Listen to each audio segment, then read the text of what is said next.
Welcome to It's All Your Fault on True Story FM, the one and only podcast dedicated to helping you identify and handle the most challenging interactions, those that are called high conflict interactions, and may involve someone with a high conflict personality. I'm Megan Hunter, and I'm here with my co-host, Bill Eddy. Hi, everybody. We are the co-founders of the High Conflict Institute, and we do all kinds of training, consulting, coaching, and educational programs and methods that are all designed to help people involved in high conflict disputes of any kind.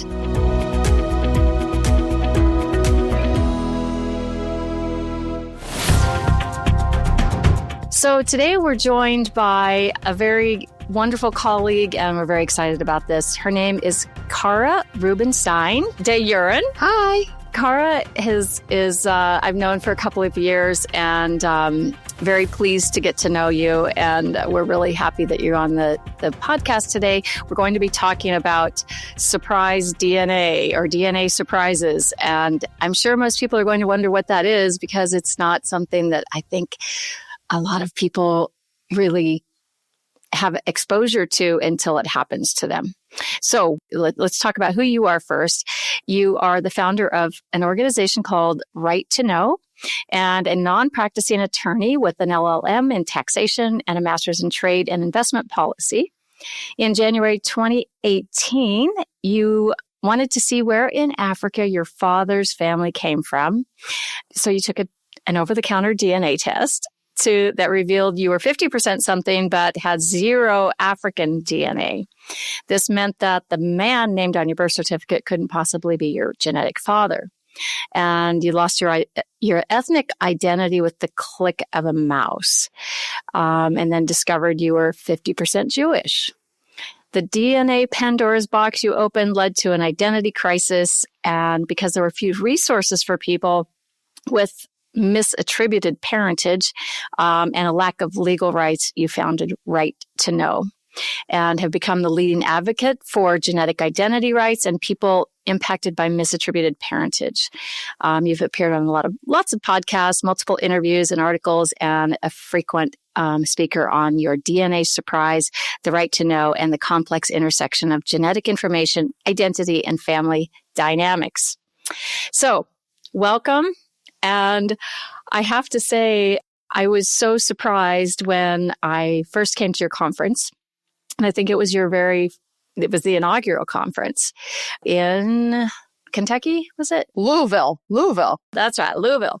And, I do a lot of training, a lot of speaking, both Bill and I do. And we usually get to a conference and we, let people know we're there. The organizers know we're there. And they hand us, a packet and a lanyard and those types of things. And what was strikingly different about your conference is inside the bag that I was given at registration was a packet of Kleenex and directions to a therapy room, which doesn't usually happen at a conference, as you know, being a lawyer, like at a CLE conference or something. So I was, there was a big question mark there. I wonder what this is for. Maybe colds are going around. I don't know. And then I came the next morning to the opening event, and there were 3 speakers at that opening breakfast.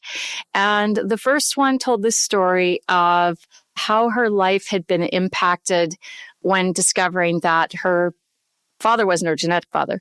And the next one was someone who'd been adopted from South America, I believe, and had, built up this story, as people do, of what their history was before they were adopted, before they could remember as children what happened.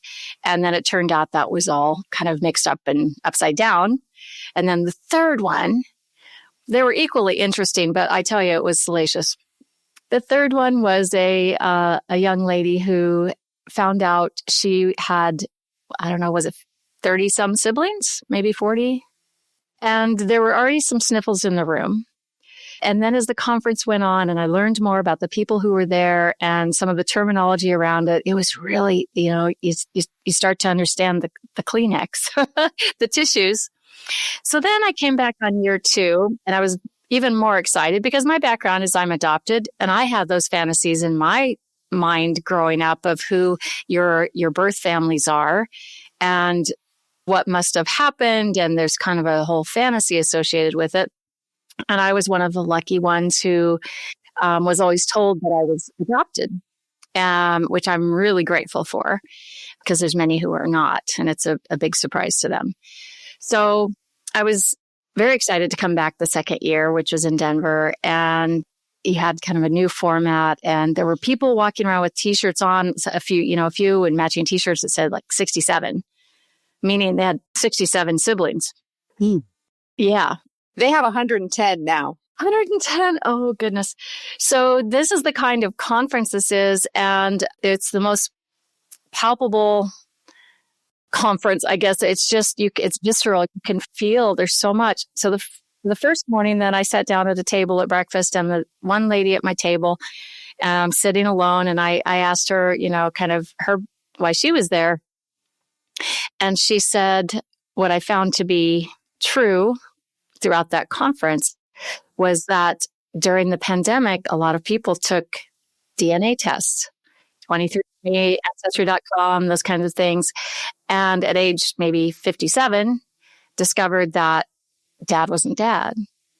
And then it went back even generations further. And I guess there was sadness and grieving and all of this. And you've been presented with this new package of news that the identity you thought you had is not what you had. Well, it's like the rug is pulled out from underneath you, and everything you know about yourself is a lie.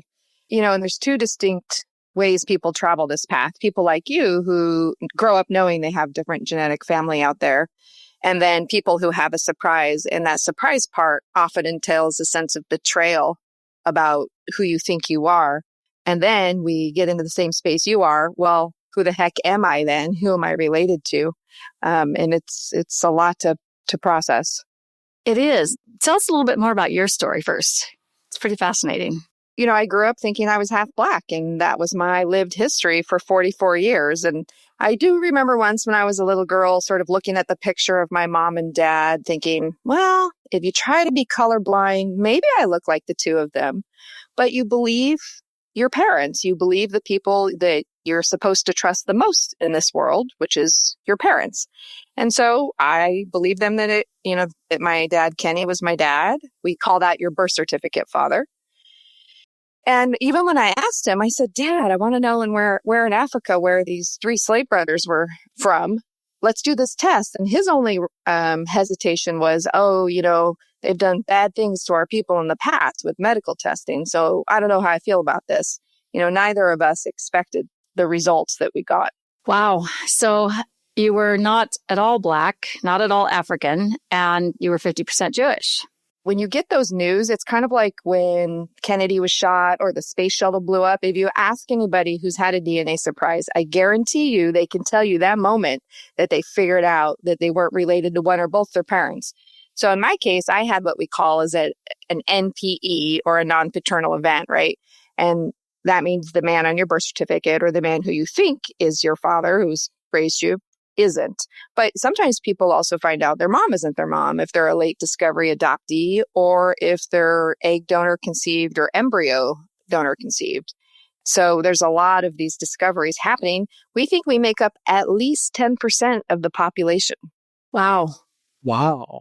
So misattributed parentage would be any person who finds out that their parent isn't their parent. So what are the different scenarios? You mentioned a couple. Sperm donor conceived is probably the most common when someone says they're donor conceived.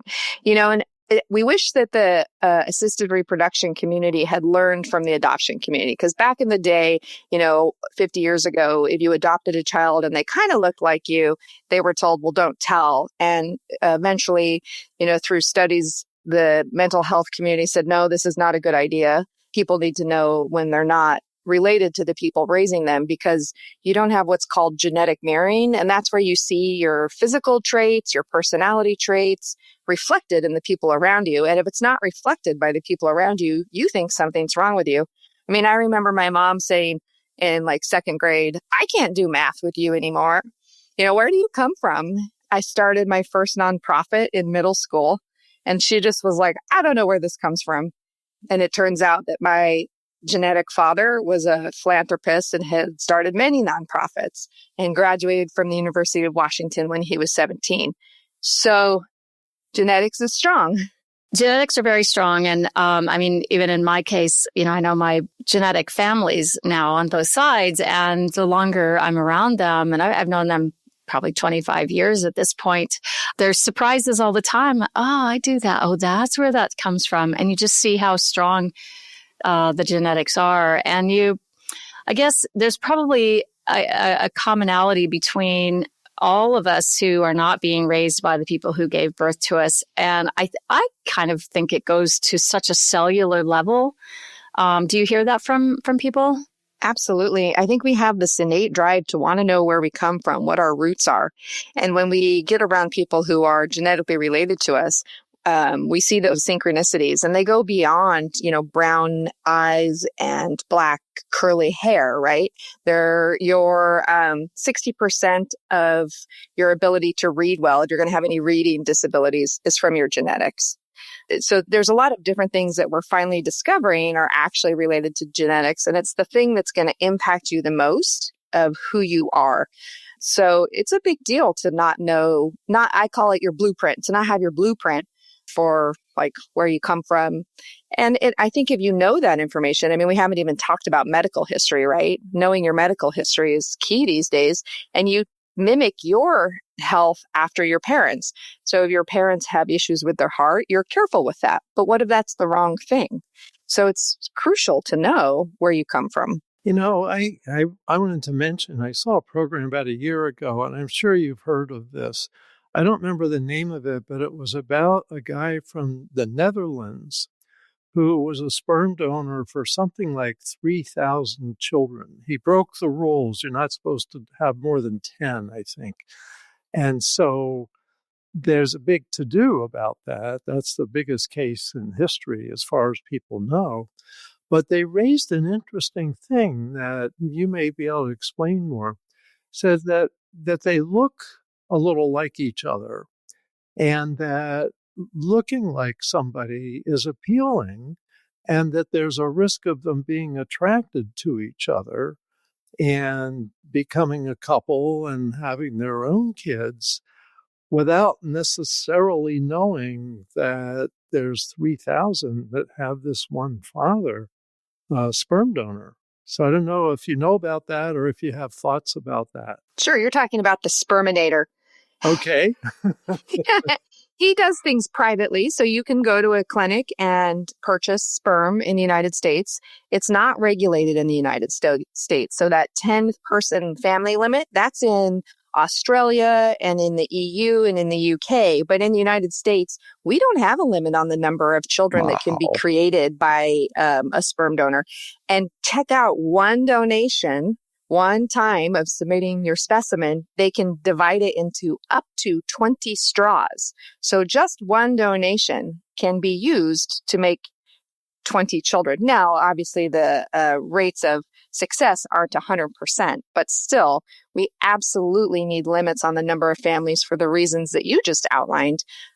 There was a study that shows that husband and wives are more genetically related to each other than random strangers, because we are attracted to people who are like us, right? And so that genetic attraction is real. And if you don't know whether or not you're related to somebody, that's a huge issue. I can't remember which country it is. It's an island country.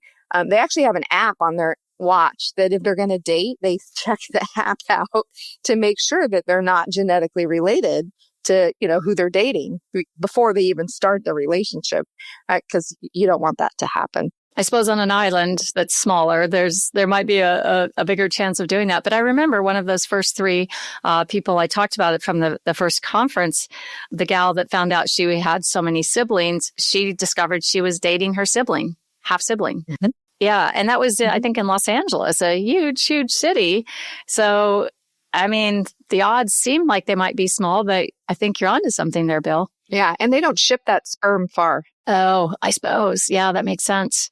And then I think with from country to country, even if Australia has stringent laws around it and the EU does, there's nothing stopping a donor from going from one country to another. And I would assume that their computer systems are not linked up to catch that. That's exactly what Bill was talking about with that guy. That's exactly what he did. Yeah. Well, he worked his way around the EU. I don't know if he left Europe, but he worked his way around Europe. He was in most of the countries there.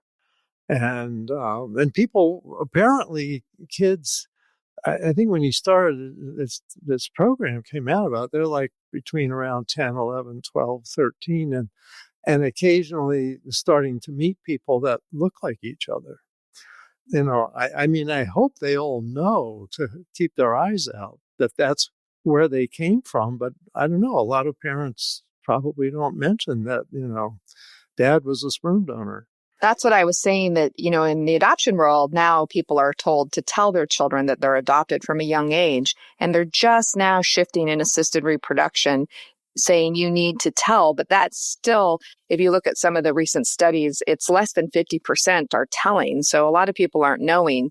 And there's so much stigma, tied to infertility. Like in my case, I am the product of a one-night stand, and my mom was married and my genetic father was married. So in infidelity, there's so much shame and stigma tied to that as well. And we're all innocent bystanders in our conception. How we come into this world is not our fault. Yet a lot of people feel shame and stigma around that, and they're not talking about it. So it's great that there's more programs like this, and like you guys are talking about it, because we need to minimize that so parents are comfortable telling their children about their genetic origins. Yeah. I mean, if it's 10%, that's a lot of people. Yes. Now, what's interesting from the legal side, and I'm not up to date on this, so I'm a family lawyer, but about 10 years ago, I stopped regular practicing and keeping up with all the details. But I know one of the issues that had happened is genetic testing the first 2 years of a child's life is whether I am the father or not. In other words, am I going to be paying child support for the rest of my life because of a one-night stand? Or can I show that it was somebody else? Or I want to prove it's me. And so you have that situation. I remember that at one point, so what if somebody shows, not me, and yet they've been living with the mother and the child for 2 or 3 or 5 years, and well, not me, I'm out of here. And the court's saying, wait a minute, we're not going to have a child that has no father. So guess what, buddy? You've been around for 5 years. You are the father. Various controversies that have come up over that.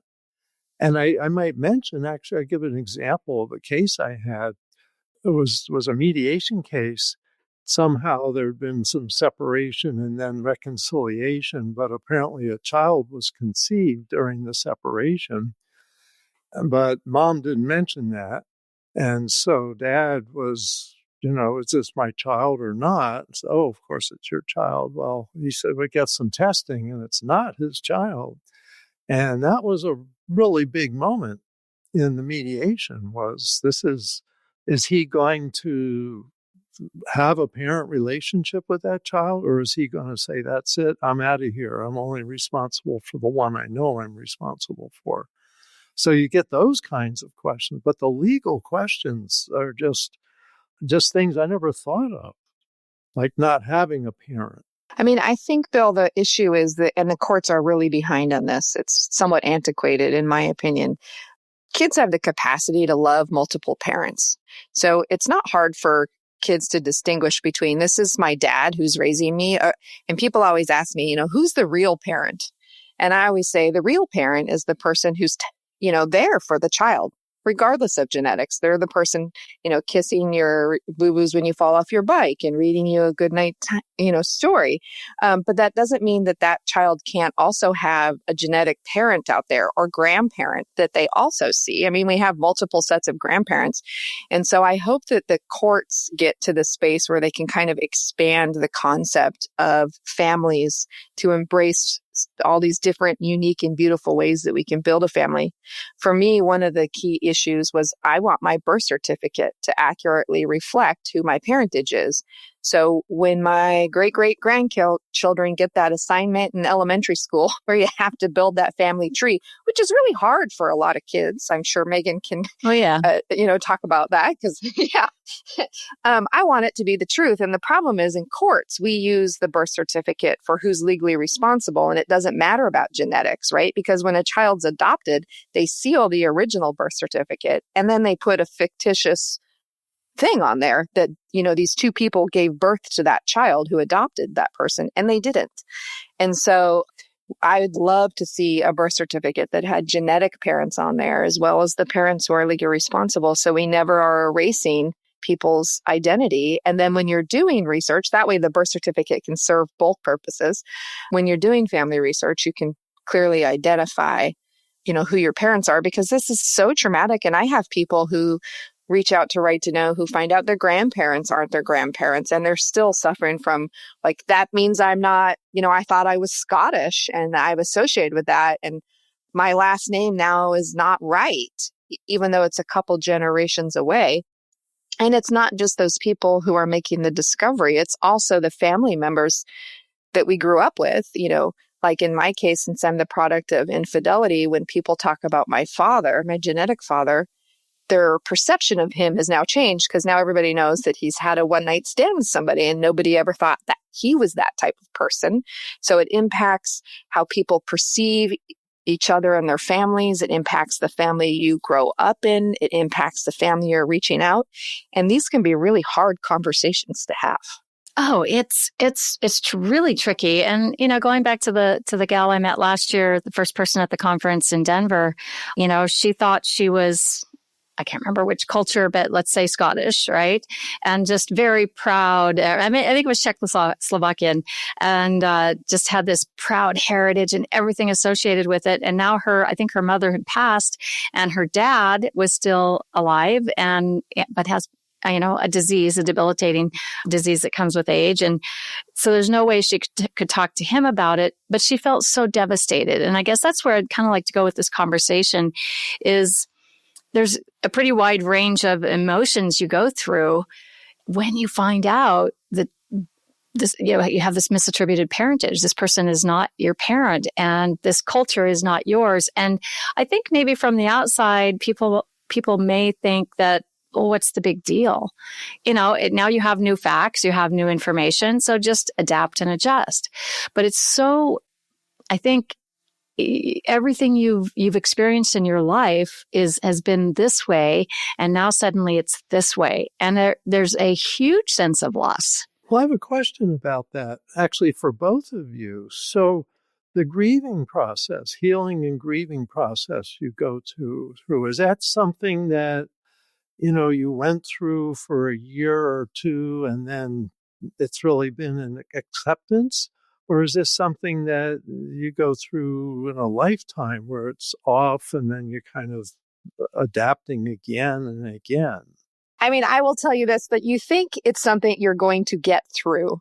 I will never say anybody gets over it. You're like, I'm going to get through this and then I'll be okay. And that's just not the case. Yes, you get through it. You learn to live with it. I kind of likened it like I have a coat with all these different patches I wear. Like I'm married, I have that patch. My grandparents were murdered, I have that patch. I have a college degree, I have that patch, right? And now I have my DNA surprise patch, and it will always be with me. I will never get over it. And it's been almost, what is that? Let's do some quick math, 6 years for me. And I still get triggered.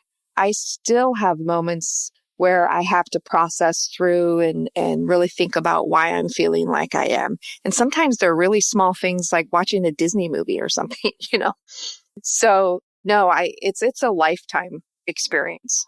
Yeah. Yeah. And for me, being adopted from birth, I knew nothing but my adoptive family until I was in my 20s. And here, I'm a little past my 20s now. It's been a good few years, and it's still not easy, not with everyone in the different families. And it's kind of hard to to explain. So there wasn't like a big grieving process for me. It was probably opposite, where I'm a pretty optimistic person and maybe a little Pollyanna-ish. So I had this fantasy of, wow, everything's going to be wonderful. I'm going to meet these wonderful people. And they are wonderful people. But in every family, you're going to have conflict and you're going to have differences. And I think the assumptions you have and the expectations that you have of each other in every family, every situation is going to be different. You know, some are going to have been looking for the person, you know, the child they gave placed for adoption, and others not. And so you're trying to match then the fantasy you created in your head with the reality that you find if you've known for a while. Where in Kara's circumstance and with so many others with misattributed parentage, it's just such a shock. And then I think you really do have to go through the stages of grieving with it. And you may experience rejection. You may experience acceptance on the new side.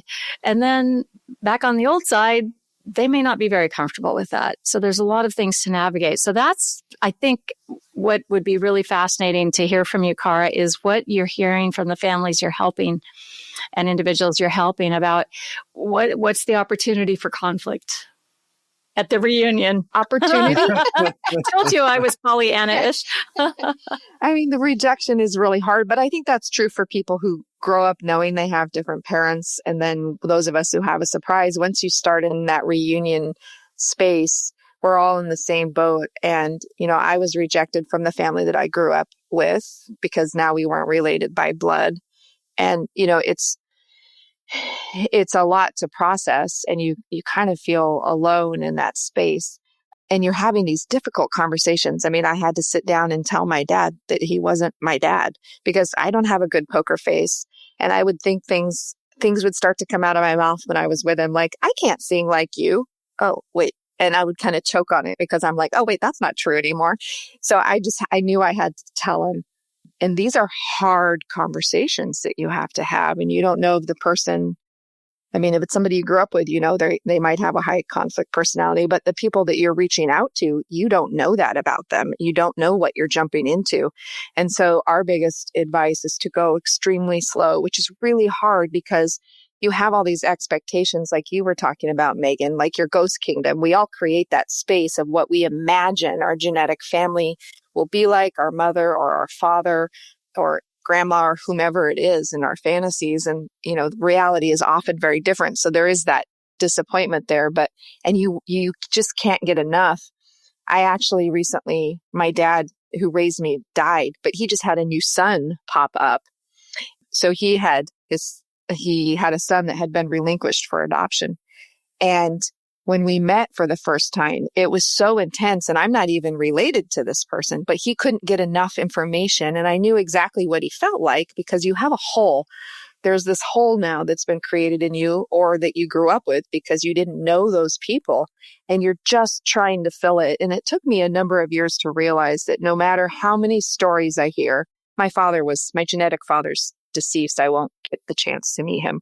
So however many stories I hear about him, that hole will never be full. Yeah. And there's opportunity for mistakes as well. Some of the people I've met through Right to Know have talked about the mistakes that have happened when they thought they'd found their genetic family, and then it turns out that wasn't it. And so now it just kind of compounds one on the next. In adoption, sometimes, you know, people are searching for their mother often first. And when they find mom says, Bob's your dad.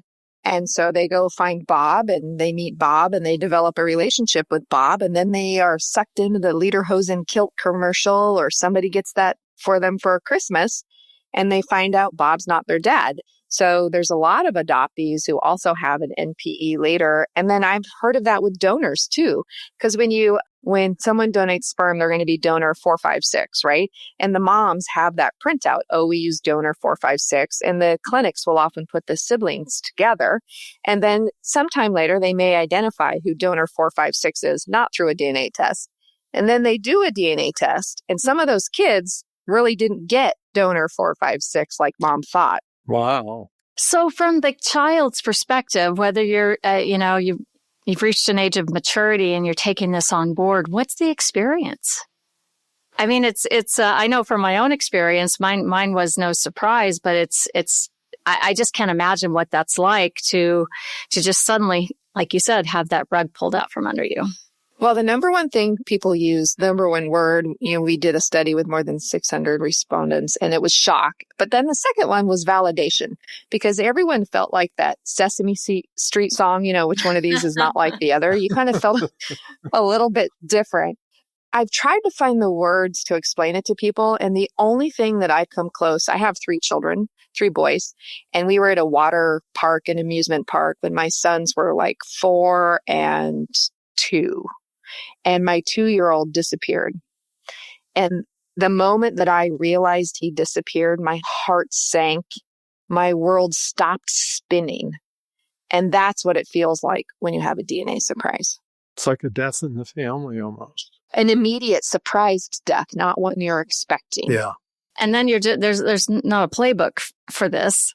So that's where your organization has been so helpful coming in, and you have lots of support groups. And like, what kind of support groups are available to people? Well, we have a Wednesday support group that meets each week for anybody. But I also want to stress that this is hard on everybody involved. It's, my spouse, what he's had to process with me discovering a different ethnicity. My children now have a different ethnicity, right?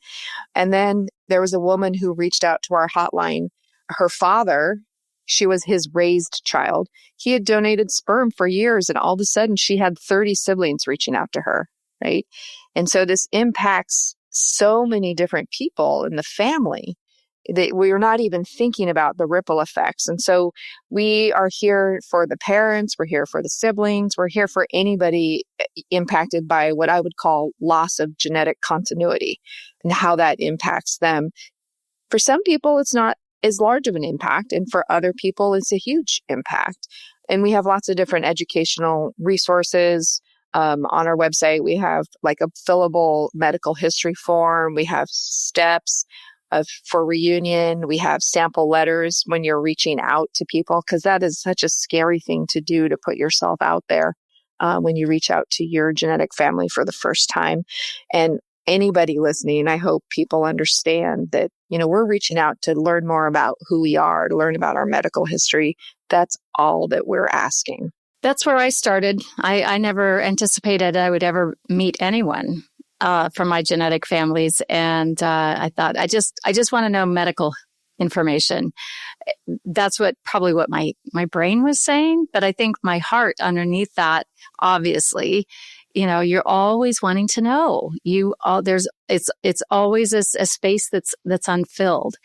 It's a tough thing. And even I was thinking about some of the struggles that I've had since knowing this. And I think it's around the expectations, and it can be anything from time you're going to spend, what you're going to call the other person. Like I have a dad, and that's such a special, unique name that I can only call one person. So what do I call this other person? And I don't want to hurt his feelings or the mom, the same thing. Right. So, and I've heard from others who that's not a hard thing for them to do. But for me, it felt like I was betraying my own family, even though they were very open to this and very, very even, suggested it. But then it can even go to, you wondering, the birth family wondering, well, are they going to try to come after inheritance? Are they going to have an expectation of us supporting them? And there's just a lot of things that those are hard enough in intact families. So now all these other complications, it's tough. It's a lot. But, one thing I always say about the inheritance, we live in the United States. You can disinherit a blood relative. So it's not that hard unless the estate has settled. And even that, you can't go back and open it up unless there's fraud. So the fact that people might think that somebody's coming after an inheritance, it's like, well, just say in your will, I give Kara $5 and then that's it. Or I give Kara nothing and it's over with. You don't have to worry about it. So that kind of stuff, I always find it sad that people go there in that space first. you had said maybe some people hadn't heard about a DNA surprise, but I will tell you this, the more I talk to people, the more people I realize know somebody who's impacted by this. I think there's probably one, or, there's Kevin Bacon's 6 degrees of separation. I think it's more like 1 or 2 degrees for people who are impacted by adoption, assisted reproduction, or misattributed parentage, an NPE like me. After my surprise, everybody I knew was telling me, oh, I have a sister who used, an egg donor. Even my neighbor came over. His mom and dad and sister had all passed away in 1 year. And he was alone. And he had gotten a call, and he had a sister his mother had relinquished and never told anybody. And he was so excited because his family had just all passed away. And I was so appreciative of his reaction to his new sister. So I think people will find that when they're listening for it, they're going to hear a lot more about it. Yeah, for sure. I think probably it doesn't matter whether it's on the positive side or the negative side, you're probably going to hear about it. And I'm thinking of that negative side being the rejection of those who go seeking when they find that person and they get rejected. And I know several people that have been in that boat, and that's a tough one, even for the toughest humans. I mean, I have experienced a lot of different traumas in my life, and I've always been able to brush myself off and keep on going. And this just knocked me down. I have to tell people when they call our hotline or reach out for help, this is the one time in your life that you need to you have permission to make it about you. This has to be about you.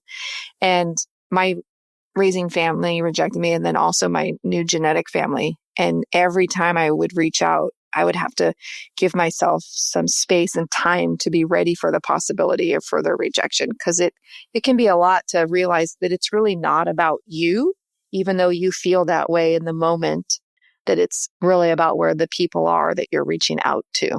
One thing I want to just throw in here is, because I do a lot of consultations, and I used to be a therapist and also a lawyer, and I'd have people with a high conflict parent who they now don't want a relationship with because it was so difficult growing up.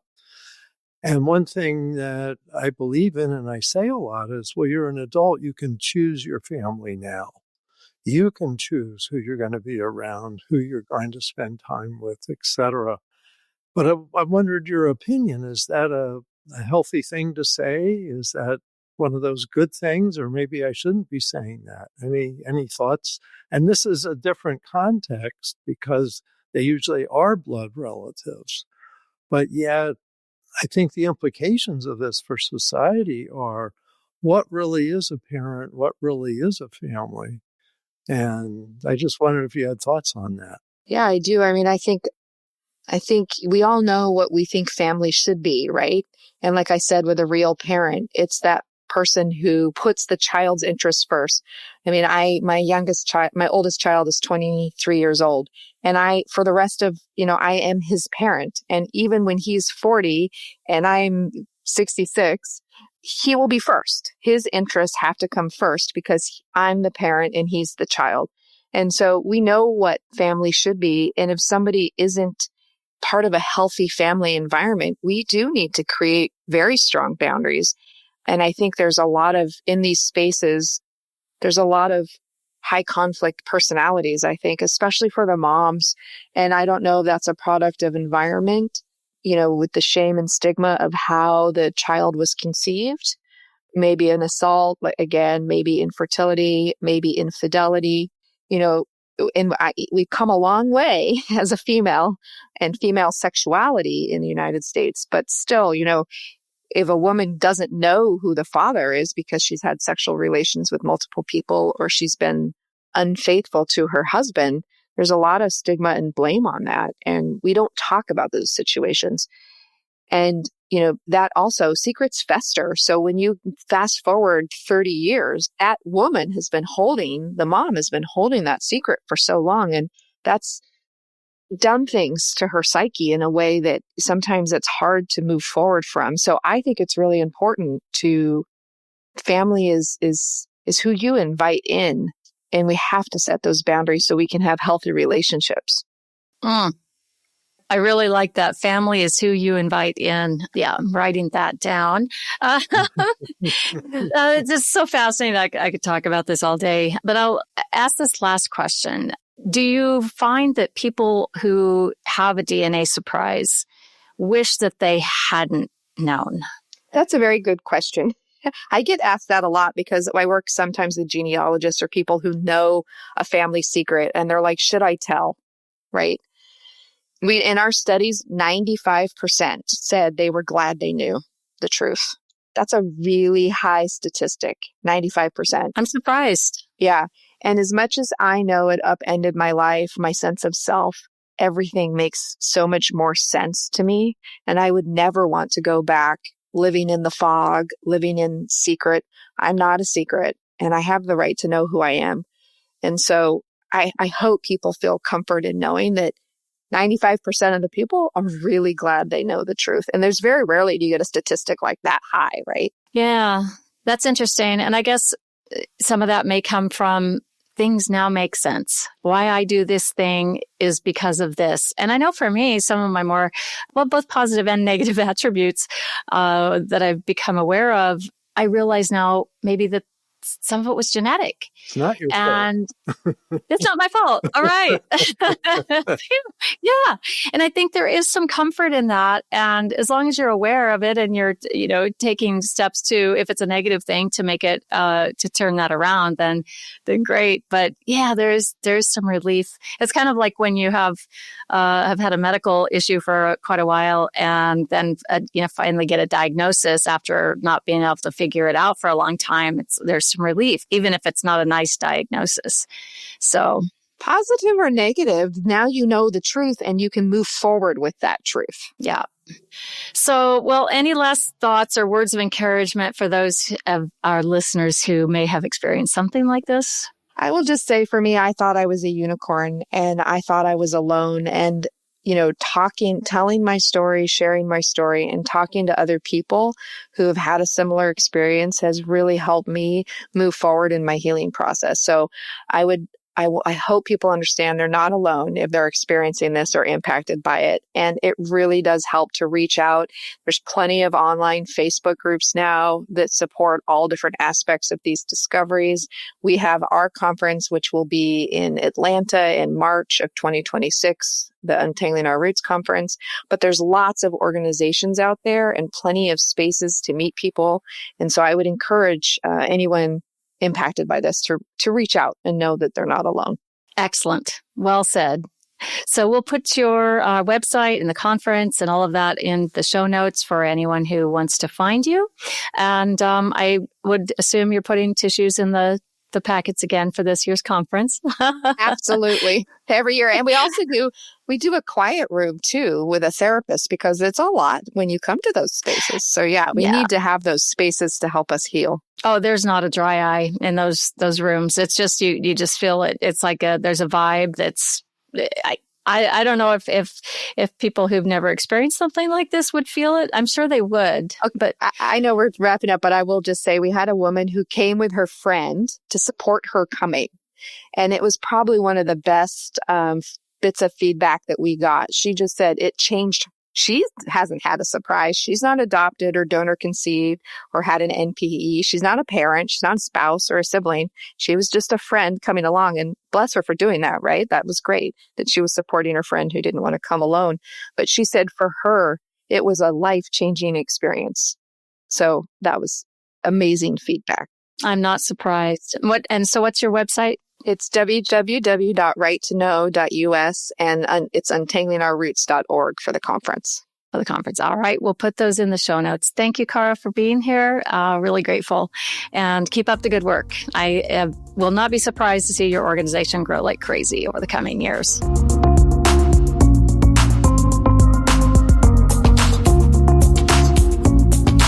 To all of our listeners, thank you for listening today. And next week, we'll be talking about how to handle it, the feelings and maybe even despair when realizing that someone you love, let's say an adult child or somebody new in your life even, kind of has this high conflict personality and what that does. So is there hope?